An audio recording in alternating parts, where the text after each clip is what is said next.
Um, Good afternoon, ladies and gentlemen. Welcome back. This is Mr. Peter from Residential Schools in Namangan. I am going to be taking you through circular geometry, which is called Euclidean Geometry, from a Greek mathematician who used to be called Euclid. So it covers two grades, grades 8 and 9, which is the IGCSE curriculum. The aim of the lesson is actually to show you how to solve questions like this.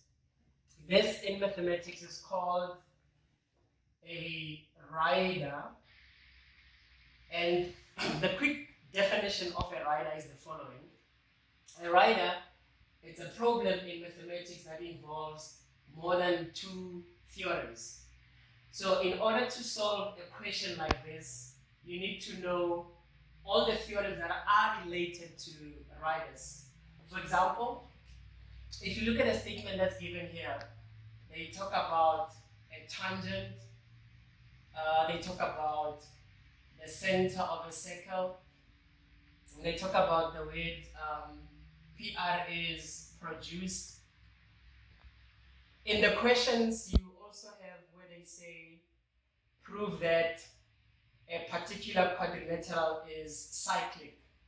So we can never answer these questions until we know what is a tangent, which theorems are related to tangents, and which theorems are related to the center, what is a cyclic quad, and what do we mean by the word bisect, and what do you mean by the word produce. So we're going to go through the PowerPoint presentation, and the aim is to revise the theorems.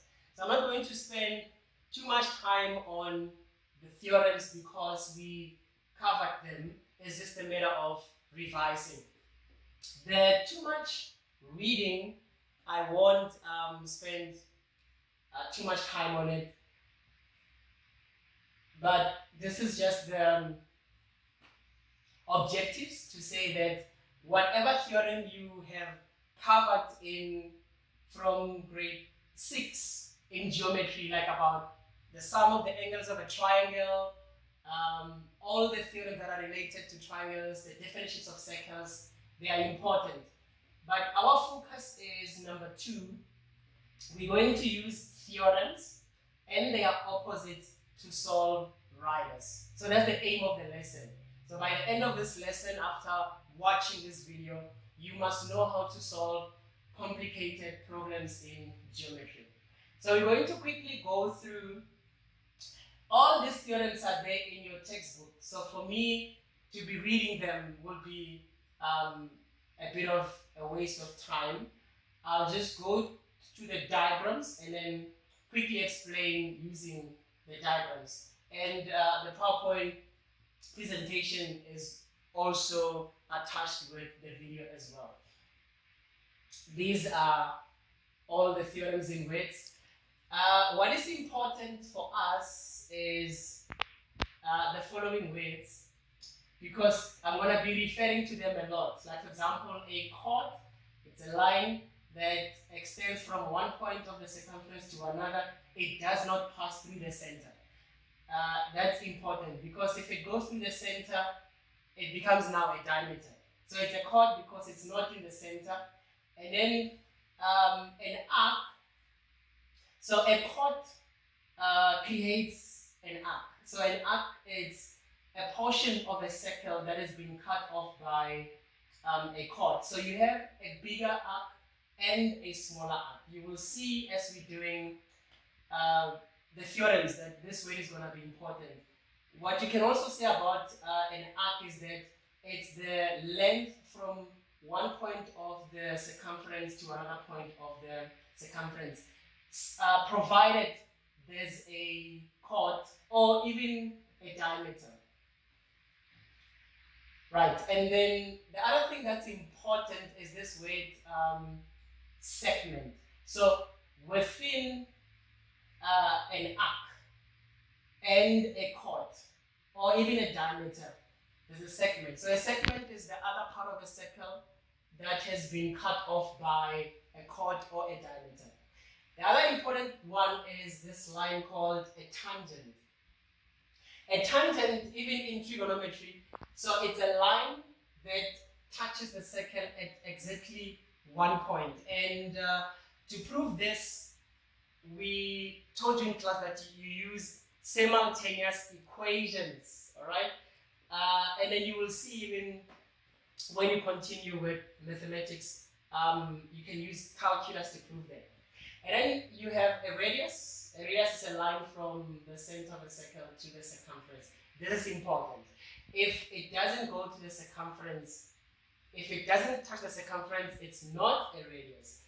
And a diameter, it's twice the radius. All right, so we're quickly going to go through. This theorem is not for proof. It simply says, if a chord is divided into two equal halves, then the line from the center to the chord forms a 90 degrees angle. The opposite of it is true. If the line from the center to the chord is 90 degrees, then the two lines in the chord are equal. This is the theorem that we're going to need to solve here. For example, they told us here that TA is perpendicular to PA, and also you know that this is the center, so this is the radius. All right. So the theorem says if you have a line from the center and it cuts through the chord, if the two lines of the chord are equal, then it means these angles here are 90 degrees. So already we filled in the diagram using one of the theorems. So that's why I'm saying we need to know the theorems. Here is the opposite of the theorem. If the two lines are equal, then the radius is perpendicular to the chord. Other important theorem is this one. It says if you have an arc or a chord that subtends two angles, or it forms two angles, the angle at the center is always twice the angle at the circumference. We're going to use that fact to prove D. D says we need to show that T2 is twice O1. So we're going to find a way to connect this, but we need that theorem. The reason why I'm going back and forth between the PowerPoint and the question is to show you how these two are connected. It's important. And then this theorem is important for the proof of it for the exam. We covered this in class. Then this is just the converse of it. It shows you that it's either a chord or an arc. So it can be a chord or an arc. And it's important, they have to come from the same point. Then let's look at the, so these are the different diagrams you can find. Angle at center, twice angle at circumference. Angle at center, twice angle at circumference. Same with this other diagram. Then if you have a diameter forms a 90 degrees angle with the angle that's at the circumference, and we're using angle at center, twice angle at the circumference. This theorem, these are the other diagrams that you can find. And then some questions. Now, cyclic quadrilaterals. Cyclic quadrilateral, quickly, it's a quadrilateral whose points are on the circumference of a circle.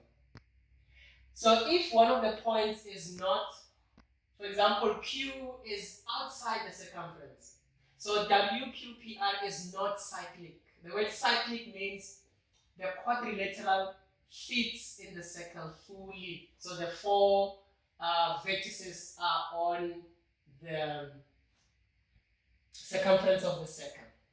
So please be mindful of diagrams like this in the exam.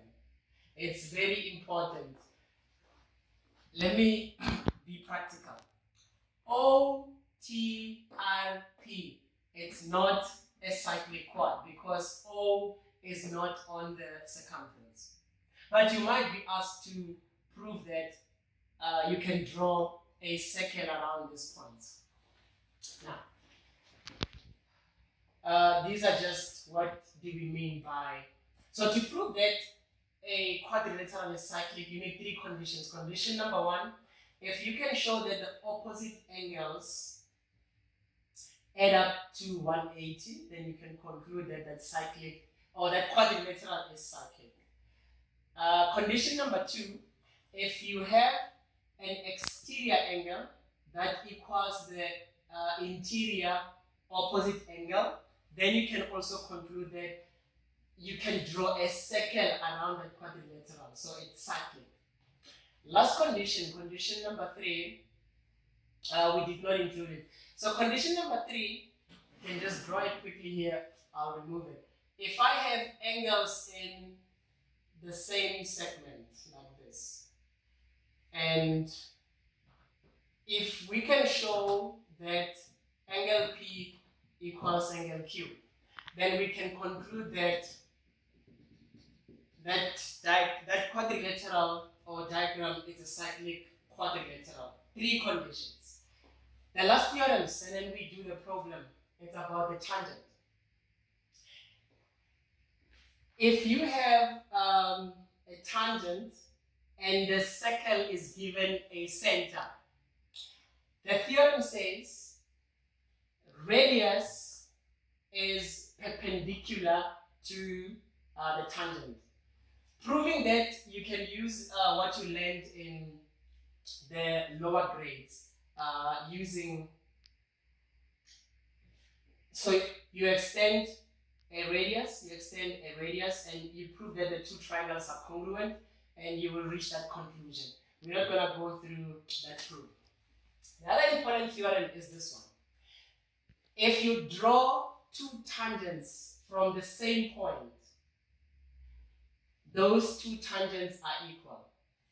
In order to prove this theorem again, you will draw, so there's a center somewhere there, you will extend a radius, and then draw a common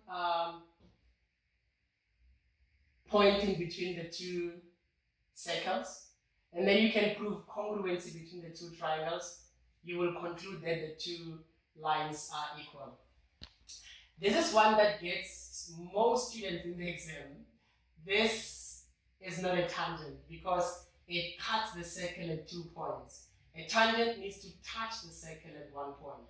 So this diagram appears a lot in the exam, and most students are making a mistake. PQ is called a secant. The word secant means to cut, whereas the word tangent means to touch. Last theorem, and then we go to problem solving. It says the angle between the tangent and the chord. So that's important. The angle must be between the tangent and the chord equals the angle in the alternate segment, and we call that the 10-chord theorem. So we're going to need these theorems, ladies and gentlemen, to solve the problem. What's left here is just the tips and the hints which will be shared with you and which have also been shared with you. So I'm going to conclude the lesson by quickly solving this question. Number one, they say we need to prove that MTAR is a cyclic quad. We have three conditions for cyclic quad, remember? Now, what I'm seeing is that I can use condition one for supplementary angles because A and M are connected in such a way that A is 90 degrees is given. But in geometry, the reason why I'm doing this lesson is to show you how to reason, which is important. It's not just the, so you can start by saying angle A1 equals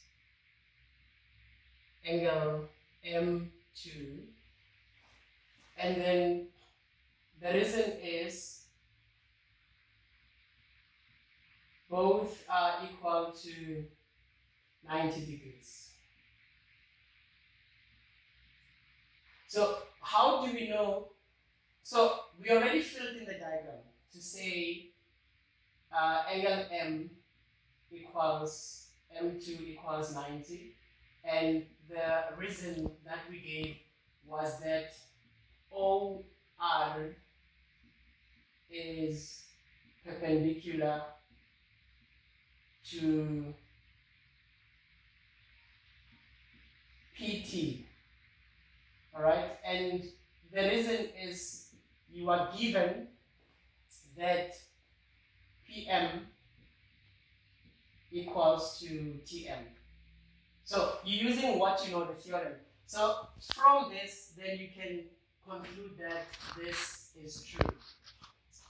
Now, if this condition holds, then we can say angle A1 plus angle M2 equals to, let me write it nicely. So it's 90 degrees plus 90 degrees, which is 180. So I do have that condition satisfied, that supplementary, so I have angles in a supplementary position. So I can conclude that therefore MTAR is a cyclic quad. And you have to give a reason in geometry, it's important. So reason is you have angles in a supplementary position. So angles in supplementary position.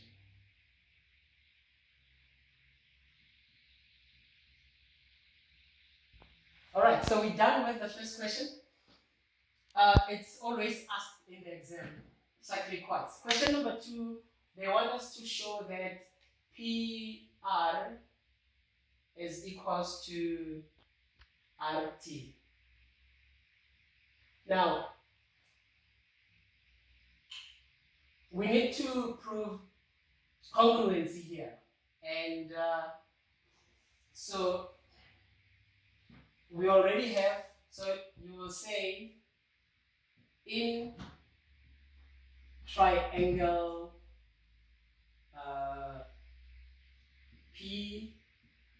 PRM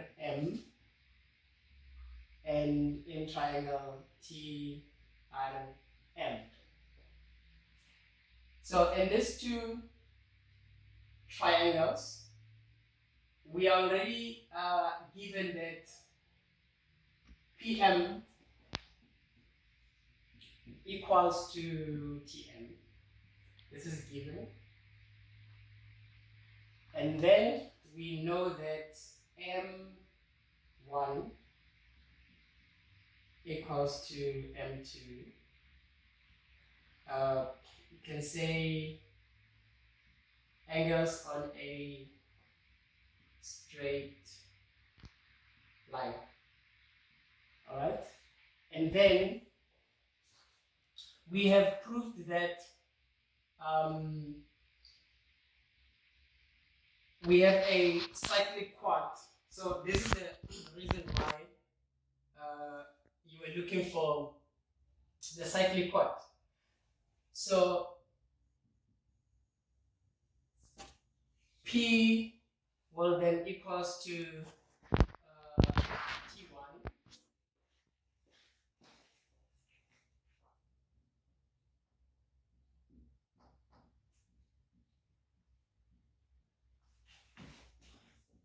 So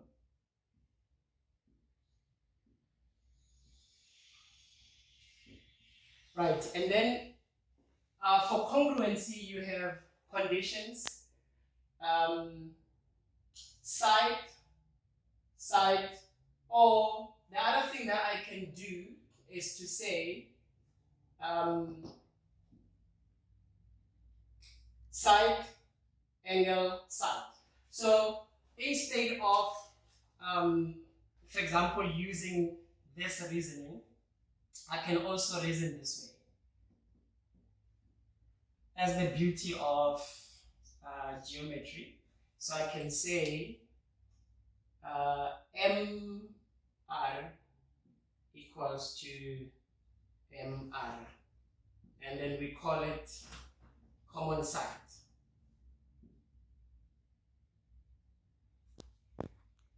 So therefore,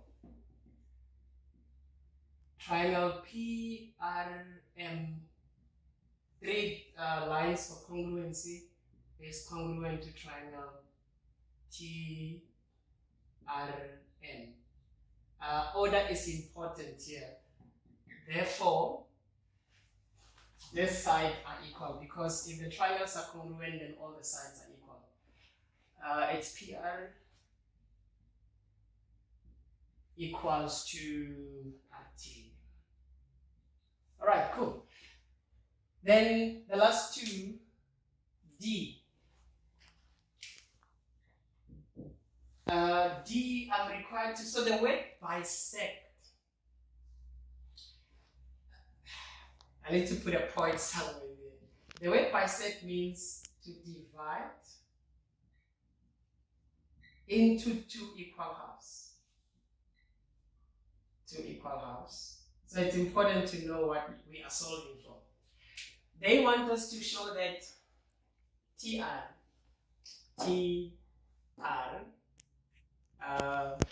bisects angle PTA. So basically, what we are asked for here is to show that angle T1 equals angle T2. So it's good to know what we are looking for. What do I have? Okay, I have that T1 equals angle P, base angle of isosceles triangle, because we proved that that's the case. But also the same angle P equals angle P. You remember the last theorem about tan-chord theorem, angle between tangent and chord equals angle in the alternate segment. So we write the reason as tan-chord theorem. So therefore, if A equals to B and B equals to C, then C equals to A. So we can conclude that T1 equals to T2. QED proved as required because the two angles are equal, therefore it's bisecting it. Last question. Now they want us to show that these are the ones that are a bit challenging. T2 is half O1. But the nice thing is we already have solved, so we'll find a way to connect this. So we'll start by saying O1 is twice P. So meaning that, so then we'll do the connections. So angle O1 is twice angle P, and then the reason is angle at center equals to 2 times angle at circumference. So therefore, half O1 equals to P.